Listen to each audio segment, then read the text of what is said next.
AI는 화이트 칼라 대량 해고를 촉발할 것으로 예상됐지만 현실은 다릅니다. 연구 포천 500대 기업 이사회실에서 수천 개 AI 에이전트가 중단되고 있습니다. 이는 제대로 기능하지 않아서가 아니라 법적 시한폭탄 때문입니다. 기술 대기업들이 AI 군비 경쟁에 총력을 기울인다는 말이 있지만 실제로는 훨씬 복잡합니다. 이들은 수십억 달러를 투자해 시스템을 구축하면서도 동시에 책임 문제를 시스템에서 제거하고 있습니다. 그리고 모든 것이 끝난 후에는 결국 누군가는 그 대가를 치러야 합니다. 미국 주간 고속도로 시스템은 48,000마일에 달하며 35년간 건설에 오늘날 가치로 6,300억 달러가 들었습니다. 어느 기준으로 보더라도 이것은 인류 역사상 가장 중요한 인프라 투자 중 하나입니다. 한편 빅테크 기업들은 2026년에 AI 인프라에만 50억 달러를 투자할 예정입니다. 그 수치는 불과 2년 만에 2배 이상 증가했으며 2030년까지는 수조 달러에 이를 것으로 예상됩니다. 실제로 골드만삭스는 지금부터 2031년까지 AI 인프라에 들어가는 총 비용이 1조 달러를 넘을 것으로 추정하고 있습니다. 그 정도의 돈이면 혁명이 일어날 것이라고 기대할 수 있겠죠. 하지만 지금 이 기업들이 얻고 있는 것은 투자한 돈에 비해 아주 적은 수익뿐입니다. 2025년 전 세계 AI 서비스 시장 전체가 약 250억 달러의 매출을 올렸지만 인프라에 수천억 달러가 투입되었습니다. 2025년 1월 딥시크라는 중국 스타트업이 엔비디아의 저가형 칩을 사용해 600만 달러 미만으로 경쟁력 있는 AI 모델을 만들었다고 밝혔을 때 그것은 거의 불가능해 보였습니다. 하지만 이 소식은 여전히 시장을 뒤흔들었고 단 하루 만에 엔비디아의 시가총액에서 약 5,900억 달러가 증발했습니다. 이는 미국 주식시장 역사상 가장 큰 하루 손실이었습니다. 딥시크는 AI를 무너뜨린 게 아니라 투자자들이 우리는 무엇에 돈을 내고 있나? 라는 질문을 다시 하게 했을 뿐입니다. 이 회사들은 돈이 남아도는 게 아니라 빌려 쓰는 것입니다. 알파벳은 2025년에 장기 부채를 5억 달러로 4배나 늘렸고 5개의 가장 큰 기술 기업들은 작년 한 해에만 1,080억 달러의 신규 채권을 발행했습니다. 뱅크 오브 아메리카는 이제 AI 자본 지출이 배당금 지급 후 영업 현금 흐름의 95%를 차지한다고 추정합니다. 아마존은 AI 구축 비용 때문에 잉여 현금 흐름이 95% 감소할 것으로 예상하고 있습니다. 본질적으로 그들은 아직 오지 않은 미래를 위해 현재를 저당 잡고 있는 셈입니다. 이 도박은 정말로 우려스럽습니다. 이런 일이 단순히 유행을 따르는 스타트업이 아니라 세계 최고 자본 배분자들에게서 발생한 점이 이해하기 어렵습니다. 이들이 이렇게 돈을 쓸 때는 우리 모두가 모르는 무언가를 알고 있거나 아니면 자신들이 틀렸다는 것을 인정하지 않고서는 멈출 수 없는 무언가에 휘말린 것입니다. 어느 쪽이든 뭔가가 잘못된 것입니다. 무엇이 잘못됐는지 이해하려면 밴쿠버의 한 상심한 남성이 항공사 챗봇에 간단한 질문을 던졌던 순간으로 돌아가야 합니다. 이 일은 기업 법률 역사에 큰 변화를 남겼습니다. 할머니가 돌아가신 날, 제이크 모펫은 노트북을 열고 에어 캐나다 웹사이트에 접속해 밴쿠버에서 토론토로 가는 항공권을 예약하려 했습니다. 그에게는 한 가지 질문이 있었습니다. 항공사가 사별 할인 요금을 제공하는지, 그리고 사후에 그 요금을 신청할 수 있는지였습니다. 그는 챗봇에게 물었고 챗봇은 예 라고 답했습니다. 챗봇은 항공권 구매 후 90일 이내 요청을 제출하면 할인이 소급 적용된다고 안내했습니다. 모피트는 항공권을 예약해 토론토로 갔다가 집에 돌아와 안내대로 요청했으나 에어캐나다가 거부했습니다. 알고 보니 실제 정책은 여행 전에 조의 할인 요금 요청을 해야 한다는 것이었습니다. AI 챗봇은 존재하지도 않는 정책을 그냥 지어내서 아무런 의심 없이 단정적으로 말했고 슬픔에 잠긴 남자에게 거짓말을 바탕으로 정가 항공권을 사게 만들었습니다. 그래서 모피트는 소송을 제기했습니다. 그 다음에 벌어진 일 때문에 이제 미국의 모든 기업 변호사들이 챗봇에 대해 저마다 의견을 갖게 됐습니다. 에어캐나다의 법적 대응은 흥미로웠습니다. 그들은 챗봇이 자체 행동에 책임을 지는 별도의 법적 실체이기 때문에 챗봇이 제공한 정보에 대해서는 책임을 질 수 없다고 주장했습니다. 그들은 회사를 대표해 소프트웨어를 배치했지만 피해가 발생하자 우리는 책임 없다는 입장이었습니다. 재판소 위원 크리스토퍼 리버스는 감명받지 않았다며 챗봇이 상호작용 기능이 있지만 여전히 에어캐나다 웹사이트 일부라고 밝혔다. 에어캐나다는 자사 웹사이트에 있는 모든 정보에 대해 책임이 있다는 것이 분명해야 합니다. 그 정보가 정적인 페이지에서 오든 챗봇에서 오든 차이가 없습니다. 에어캐나다는 812 캐나다 달러를 지급하라는 명령을 받았으며 그 금액 자체는 사소한 수준입니다. 하지만 그 판례는 그렇지 않았습니다. 이 판결은 2024년 2월에 내려졌습니다.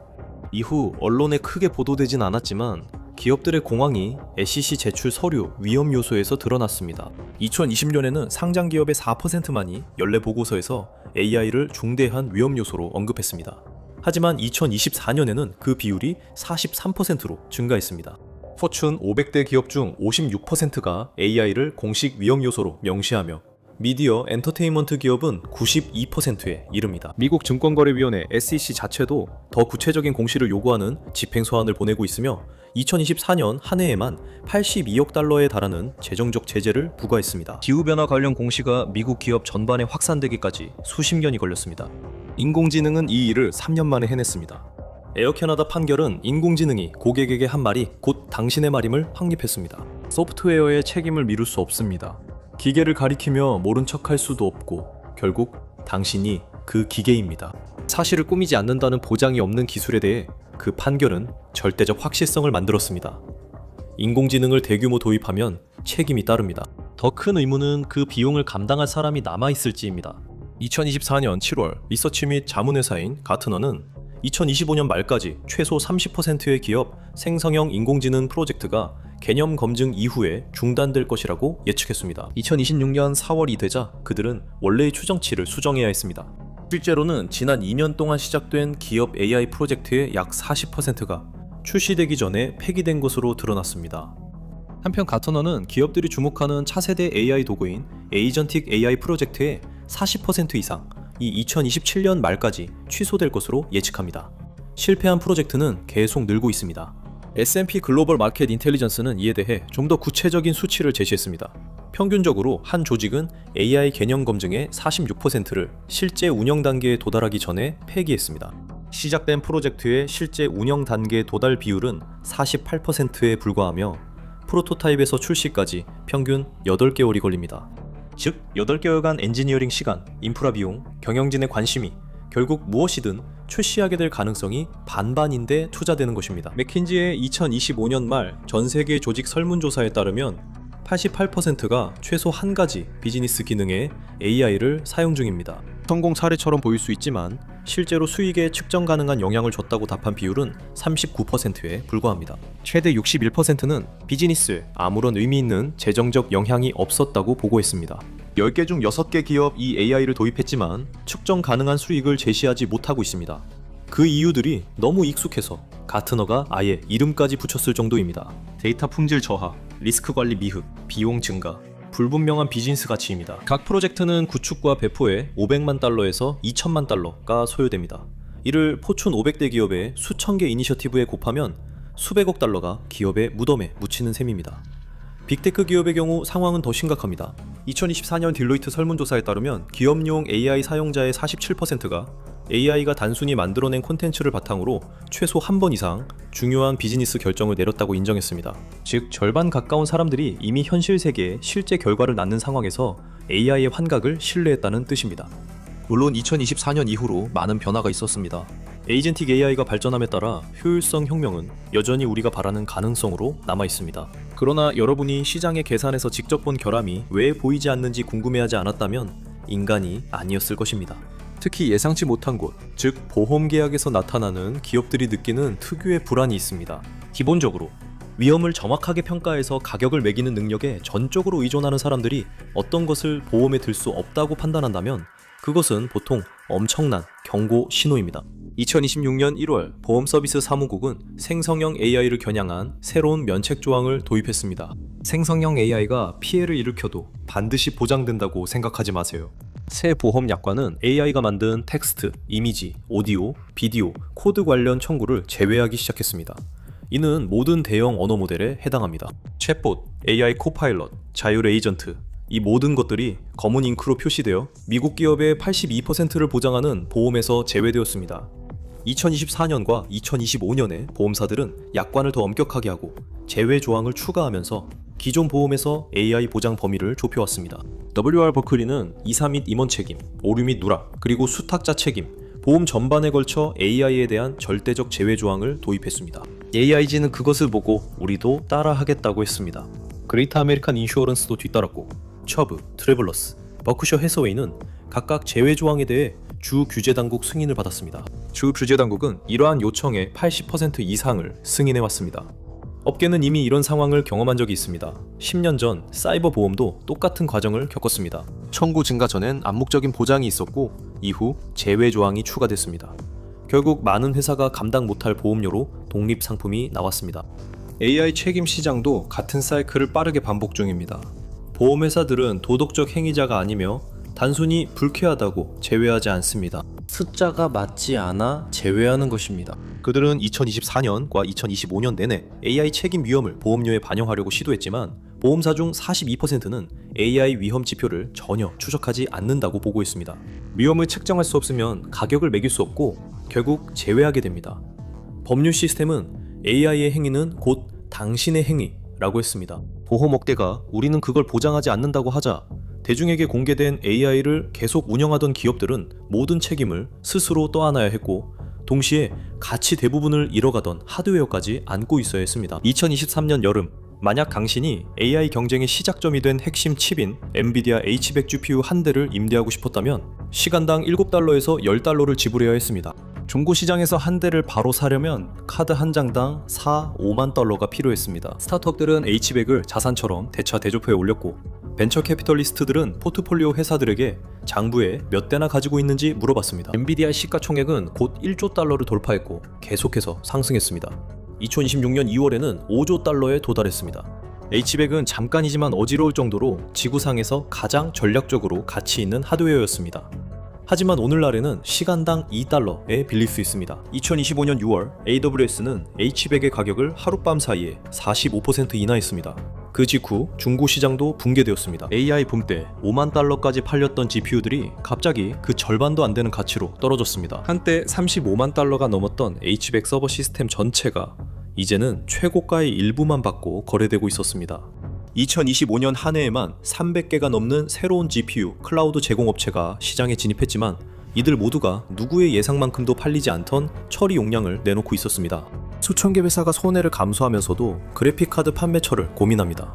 이것이 급여 지급 여부를 좌우합니다. 이것은 인프라 구축을 정당화한 논리에 더 큰 문제가 있음을 시사합니다. 컴퓨팅 자원이 부족하다는 점이 늘 강조되었고 이 부족함이 가치를 만들며 가장 많은 자원을 가진 사람이 AI 경쟁에서 이긴다는 것이었습니다. 딥시크는 메타가 케이터링에 쓰는 예산으로 GPT-4와 경쟁할 수 있는 모델을 만들어냄으로써 그 주장을 무너뜨렸습니다. 통신업계는 1990년대 후반에 값비싼 대가를 치르며 이 교훈을 배웠습니다. 당시 기업들은 연간 인터넷 트래픽이 1000%씩 성장할 것이라는 전망에 따라 5천억 달러 이상을 광섬유 케이블에 투자했습니다. 수익화가 정체되면서 채권 시장이 얼어붙었고 많은 광섬유 케이블이 수년간 방치되었으며 소유 회사들도 사라졌습니다. 자산은 실제했으나 그 위에 세운 비즈니스 모델은 실체가 없었습니다.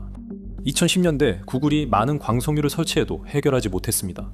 H100 헐값 판매는 2025년 광섬유 과잉 공급과 비슷합니다. 하드웨어는 실제로 있었지만 예상과 달리 수익이 나지 않았습니다. 오늘날 하드웨어 가치가 하락하는 것을 지켜보는 시가총액이 1조 달러인 기업들은 그 대신 현금을 어떻게 사용할지에 대해 신중하게 결정했습니다. 기업들이 자신의 미래보다 자사 주식이 더 나은 투자라고 믿을 때 취하는 행동이 있습니다. 그들은 현금을 사용해 자사주를 매입합니다. 이렇게 하면 유통되는 주식 수가 줄어들어 주당 순이익이 증가하고 그 결과 주가가 오릅니다.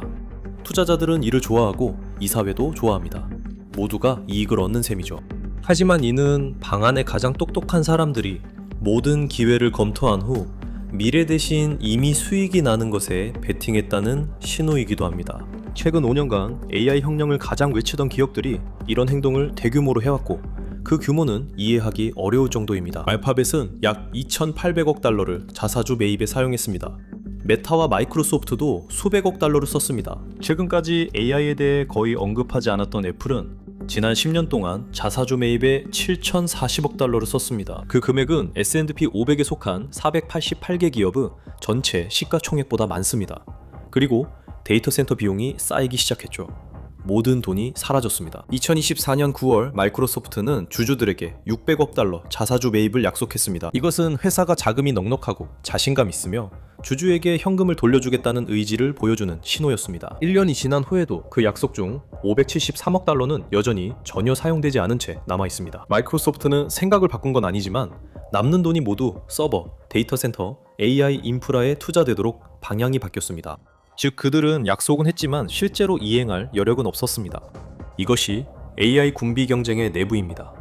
겉으론 자신감 있게 미래로 가는 듯 하지만 실제론 그 미래 자금을 마련하려 분투하는 현실입니다. 기업들은 투자자들의 기대와 치솟는 AI 인프라 비용 사이에서 압박을 받고 있습니다. 마이크로소프트는 600억 달러를 약속했고 이는 해수 불가능한 차용증처럼 장부에 남아 있습니다. 알파벳의 자유현금 흐름은 2026년에 거의 90% 급감할 것으로 예상되며 737억 달러에서 82억 달러로 줄어들 전망입니다.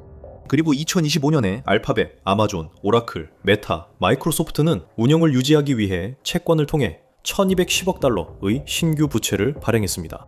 이는 지난 10년 동안 기술업계 전체가 한 해 평균 빌링 금액의 4배에 달합니다. 인공지능 혁명은 이익이 아니라 신용으로 자금을 조달받고 있습니다. 그리고 효과를 증명하려던 조직도도 변하기 시작했습니다. 2023년 어느 시점에 한 기업 커뮤니케이션 부서의 누군가가 보도자료에 생성형 AI라는 단어를 입력했고 자신의 일에 진심으로 흥분을 느꼈습니다. 그 문구에는 무게감이 있었고 신비로움이 있었습니다. 그것은 기계가 무언가를 창조하고 생각하며 거의 만들어내고 있음을 암시했습니다. 그 단어는 실제로 그 기술을 어떻게 활용할지 전혀 모르는 많은 기업들을 위해 큰 역할을 했습니다. 2026년 생성형 AI의 추진력은 에이전트 기반 워크플로우로 옮겨갔습니다. 사람들은 자율 프로세스 오케스트레이션과 지능형 자동화를 논의하고 있습니다. 똑같은 기술이지만 그것이 해낼 수 있다는 약속의 범위는 훨씬 더 작아졌습니다. 오늘날 2023년의 언어와 2026년의 언어 사이의 격차는 그 사이에 무슨 일이 있었는지에 대해 거의 모든 것을 말해줍니다. 대화는 가능성에서 증거로, 이것이 무엇을 할 수 있을까에서 실제로 무엇을 제공했는가로 바뀌었습니다. AI 프로젝트 출시의 무덤에서 살아남은 기업들은 모든 질문에 답할 수 있는 챗봇이나 회사 전략을 잘 작성하는 AI에 모든 자금을 쏟아붓는 것이 아니라 AI 프로젝트를 더 작고 더 좁고 소송을 당하기 어렵게 만듦으로써 살아남았습니다. 이것이 의미하는 바는 고객 서비스 티켓을 올바른 부서로 보내는 라우팅 소프트웨어나 비표준 조항을 찾아내는 계약서 스캔 AI처럼 지루하고 구체적이며 측정 가능한 일들이 많아졌다는 것입니다. 사람들이 비용이 많이 들기 전에 여전히 잡아낼 수 있는 방식으로 잘못될 수 있는 일들입니다. 그리고 직함들도 이를 반영하고 있습니다. 2025년에는 조직의 26%가 최고 AI 책임자, 즉 CAIO를 두고 있었습니다. IBM이 33개국에 2,000명의 CEO를 대상으로 한 연구에 따르면 2026년에는 그 수치가 76%로 급증하여 단 1년 만에 3배로 늘어났습니다. 하지만 실제로 CAIO들이 맡는 역할을 보면 그들이 근본적으로 다른 일을 하고 있다는 점이 분명합니다. 예전에는 AI 전도사들이 기술을 홍보하는 역할이었습니다. 이제는 위험관리, 규제 준수, 거버넌스와 같은 것들을 책임지는 임원들입니다. EU AI법은 2026년 8월 완전 시행되며 기업의 AI로 인한 피해 발생 시 책임자를 명확히 지정해야 합니다. CAO가 점점 더 그 서류에 이름이 올라가는 사람이 되고 있습니다. 아마도 이 직함이 처음 만들어졌을 때 아무도 상상하지 못했던 직무 설명일 것입니다. 하지만 현실이 그렇습니다. 한편 실적 발표에서 나오는 메시지도 조용히 변화하고 있습니다. AI 기반은 사라지고 성과 중심의 워크플로우가 대세가 되었습니다. 이 말은 천천히 읽어보면 AI가 특정 작업을 수행하고 그 결과가 효과적이었는지 측정할 수 있다는 것을 괜히 돈만 많이 들여 돌려 말한 것에 불과합니다. 7,250억 달러 규모의 구축을 이끌었던 그 꿈은 언제나 공상과학에 더 가까운 것이었습니다. 전체 부서를 운영하고 전략을 작성하며 전체 팀을 대체할 수 있는 AI 같은 것 말이죠. 컴플라이언스 체크리스트와 EU AI법상 의무를 가진 최고 인공지능 책임자들은 이제 원래 보도자료를 작성했던 사람들에게는 전혀 생소했을 일들을 하고 있습니다. 혁명은 중간 관리직에 자리를 잡았습니다. 그리고 그렇게 된 이유는 업계가 처음부터 계속해서 애써 둘러대온 문제이기 때문입니다. 2023년 챗GPT가 신기하게 여겨지던 때 변호사 스티븐 슈워츠와 피터 루디카는 뉴욕 남부지방법원에 법률 서면을 제출했습니다. 그 서면은 매우 실제처럼 들리는 사건들과 실제처럼 들리는 이름, 그리고 실제처럼 들리는 판결 결과를 선례로 인용했습니다. 바르가스 대 차이나 서던 항공, 마르티네즈 대 델타 항공, 그리고 샤븐 대 이집트 항공. 케빈 캐스텔 판사가 찾아봤지만 아무것도 존재하지 않았습니다. 챗 GPT가 모두 완전히 지어낸 것이며 그것도 확신에 차서 말했습니다. 슈워츠와 라두카는 제재와 공개 망신을 당했고 이름이 미국 사법 역사상 대표적 경구 사례인 마타 대 아비앙카 사건에 영구히 남았습니다. 이는 2023년에 있었으며 상황은 여전히 나아지지 않았습니다. 2025년 8월 미국 지방법원 판사 앨리슨 바커스는 변호사에게 제재를 내렸습니다. 변호사의 변론서에 있던 19개 중 12개 인용이 조작되거나 근거가 없었습니다. 캘리포니아 법원은 두 로펌이 판사가 가짜 AI 생성 연구로 판단한 자료를 제출해 31,000달러 이상의 수수료를 내라고 명령했습니다. 2025년 2월 전국 로펌인 모건앤모건 소속 3명의 변호사가 같은 이유로 제지를 받았습니다. 현재 AI가 생성한 환각과 관련된 사례가 1,600건이 넘게 문서화되어 있으며 변호사의 79%가 업무에서 내부적으로 AI 도구를 사용한다고 보고하고 있습니다. 왜 이런 일이 계속 발생할까요? 왜 아직 해결되지 않았을까요? 그건 해결할 수 없기 때문입니다. 대형 언어 모델은 사실 정보를 찾아내는데 매우 서툽니다. 이들은 특정 데이터베이스에서 사실을 검색해 바로 전달하는데 적합하지 않습니다. 이들의 작동 방식은 처음부터 끝까지 학습 데이터의 패턴을 바탕으로 다음에 올 확률이 높은 단어를 예측하는 것뿐입니다. 출력 결과가 사실이 아니어도 내부 경고 알람은 울리지 않습니다. 여러분이 사용하는 LLM이 자신이 그 사실에 대해 확신이 없거나 논리적으로 어떻게 그 결론에 도달했는지 잘 모르겠다고 솔직하게 인정하는 경우는 드뭅니다. 모델은 그럴듯한 다음 내용을 생성합니다. 때로는 완전히 정확하기도 하고 바르가스 대사건처럼 말이죠. 중국 남방항공 사건처럼 실제로 없던 사건이 연방 판사에게 설득력 있게 설명된 사례가 있습니다. 2025년 오픈 AI 연구원들이 이를 증명했습니다.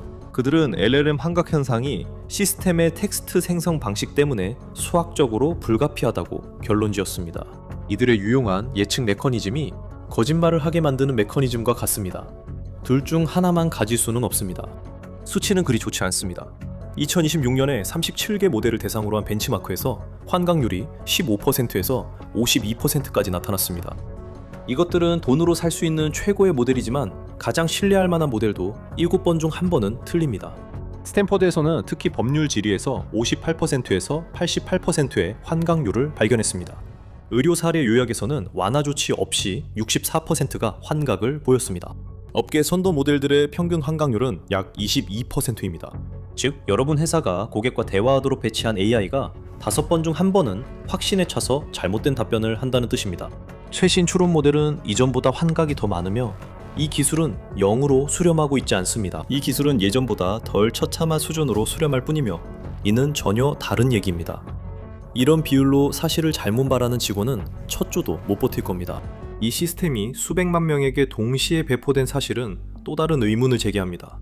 이게 기술이라면 실제로 누가 이걸로 돈을 버는 걸까요? 포춘 500대 기업들이 챗봇을 중단하는 데 바쁜 동안 제인 스트리트라는 회사는 2025년에 396억 달러의 순거래 수익을 올렸습니다. 이는 골드만삭스보다 많은 금액입니다. 이것은 JP모건의 전체 트레이딩 사업보다도 많은 금액입니다. 그리고 이 모든 수익은 4개의 사무실에서 약 3,000명이 AI 시스템을 사용해 만들어낸 것입니다. 2025년 2분기에 제인 스트리트는 101억 달러를 벌어 트레이딩 회사 중 역대 최고 기록을 세웠습니다. 비교를 위해 시타델 시크리티즈는 2024년에 비해 25% 증가한 122억 달러를 연간 실적으로 기록했습니다. 허드슨 리버 트레이딩은 123억 달러를 기록했습니다. 이 회사들은 합쳐서 전 세계 퀀트 트레이딩 시장 조성 수익의 절반 이상을 차지했습니다. 이들은 어떤 기준으로 보더라도 지구상에서 가장 수익성이 높은 AI 운영 기업들입니다. AI 논쟁에서 이들이 잘 언급되지 않는 이유는 이들의 시스템이 이메일 작성이나 고객 서비스 답변을 하지 않기 때문입니다. 이들은 매달 2조 달러에 달하는 주식 거래를 마이크로초 단위로 집행합니다. 그 세계에서는 데이터가 매우 깨끗하고 피드백이 즉각적이기 때문에 환각은 곧바로 값비싼 실수로 드러납니다. 연산 능력은 같지만 피드백 루프는 다릅니다.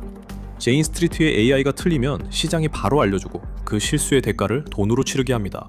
고객이 소송을 제기하면 90일 유예기간은 적용되지 않습니다. 애초에 결과물이 오해의 소지가 있었는지에 대한 재판소의 판결도 없습니다. 잘못된 결과는 금전적 손실이나 파산까지 이어질 수 있습니다.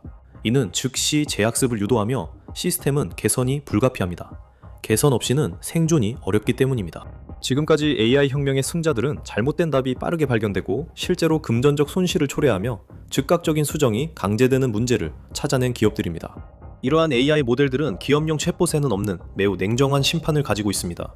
이런 심판이 없는 기업들은 텅 빈 데이터 센터와 미지급된 전기요금만 바라보고 있습니다. 2026년에 그 대가를 치를 때가 옵니다. 코어위브는 누구에게 묻느냐에 따라 미국에서 가장 중요한 AI 인프라 기업이거나 가장 교훈적인 경고 사례입니다. 코어위브는 2022년 1,600만 달러의 매출에서 2024년 19억 달러로 성장했습니다. 코어위브는 AI 구축의 상당 부분을 지원하는 GPU 클러스터를 소유하고 운영하고 있습니다. 또한 코어위브는 총 5억 달러의 부채가 있고 2026년 말까지 75억 달러의 이자 지급이 예정되어 있으며 매출의 62%가 단일 고객인 마이크로소프트에서 나옵니다. 바로 그 마이크로소프트는 최근 주주들에게 자유 현금 흐름이 급감하고 있다고 밝혔으며 600억 달러 규모의 자사주 매입 프로그램도 실행할 여력이 없어 손대지 못하고 있습니다. 그것은 한 관계에 모든 것을 거는 값비싼 도박입니다. AI 데이터 센터 구축은 금융 역사가들에게 점점 익숙해지고 있습니다. 이는 2001년 다크파이버로 끝난 통신 붐과 2년 만에 2조 달러 시장 가치가 사라진 상황과 비슷합니다. 인프라는 실제로 존재했지만 매출은 결코 나타나지 않았습니다. 이제 판도가 다시 변하고 있습니다. 2008년 금융위기를 예측한 투자자 마이클 버리는 하이퍼스케일러들이 엔비디아 칩을 5년에서 6년에 걸쳐 감가상각한다고 주장했습니다. 즉 실제 경제 수명이 2-3년인데도 그렇게 한다는 뜻입니다. 그는 업계 전반에 걸쳐 과소평가된 감가상각 규모가 2028년까지 약 1,760억 달러에 이를 것으로 보고 있습니다. 한편 중국의 AI 연구소들은 훨씬 적은 비용으로 몇 주 만에 미국의 프론티어 모델들과의 성능 격차를 좁히고 있습니다. 중국의 새 오픈웨이트 모델은 토큰당 가격이 6분의 1이면서도 엔지니어링 벤치마크에서 GPT-5와 경쟁합니다. AI 성능의 가격은 이를 팔기 위해 구축된 인프라가 감가상각되는 속도보다 더 빠르게 떨어지고 있습니다. 2026년에 계획된 미국 데이터 센터의 약 절반이 이미 지연되거나 취소될 위기에 처해 있습니다. 그리고 이제 엔비디아는 4,700달러짜리 데스크톱 컴퓨터인 DGX 스파크를 출시했습니다. 이 컴퓨터는 모니터 옆에 두고 2년 전 서버룸이 필요했던 모델도 실행할 수 있습니다. 그 정도 수준의 컴퓨팅 파워가 책상 위에 놓일 수 있다면 수십억 달러 규모의 데이터 센터에 대한 수요가 반드시 붕괴할 필요는 없습니다. 단지 투자자들에게 약속했던 것보다 성장 속도가 느려지기만 하면 됩니다. 그리고 그 예상과 현실 사이의 격차가 50억 달러 규모의 인프라를 아주 값비싼 실수로 만들어버렸습니다. 이제는 모두가 그 사실을 알 수 있습니다. AI 혁명이 기대에 미치지 못하는 것 같습니다. 오히려 상황이 더 악화될 수 있습니다. 1150억 달러, 소진 속도를 보세요. AI 거품이 막 터졌습니다. 빅테크의 경고 신호가 켜진 이유를 보려면 이 영상을 클릭하세요.